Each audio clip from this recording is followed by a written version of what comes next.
Well, as we get into this new session of the Supreme Court, they quickly ruled in favor of the White House on Monday. Now, ultimately, what they ruled in favor was just a quick injunction to allow the White House to continue to regulate so-called ghost guns.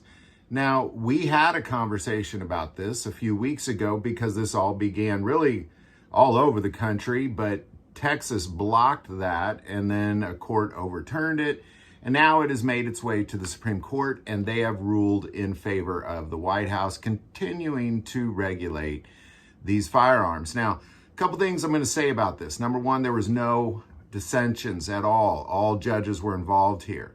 Now, the other piece I'm going to say is that this isn't an all-end ruling. What this does is it grants the Justice Department to wipe away really the lower court's order and to allow these regulations to remain in effect as firearm manufacturers continue to challenge this in lower courts. Now, a couple things I'm going to say about how this affects you personally, because I brought up a few weeks ago when I first started talking about this that I have a friend who literally machined his own firearm. He's proud of this 1911. But this sort of regulation would all of a sudden make him a felon.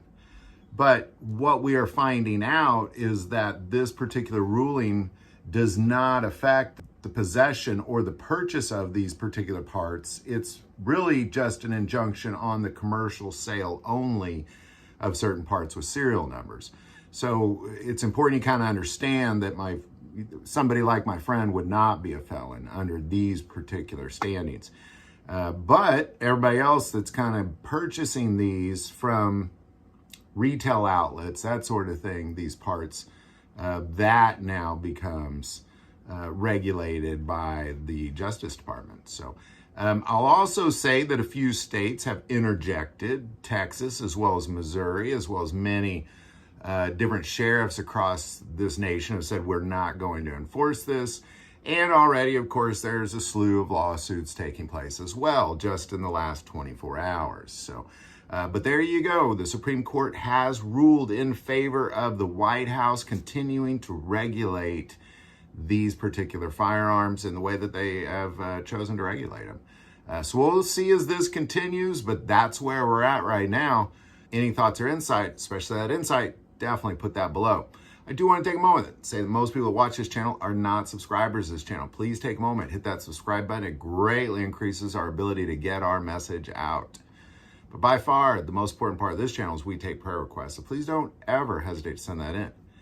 Thank you for watching this episode of God, Family, and Guns. And as always, love God, love your family, and love guns.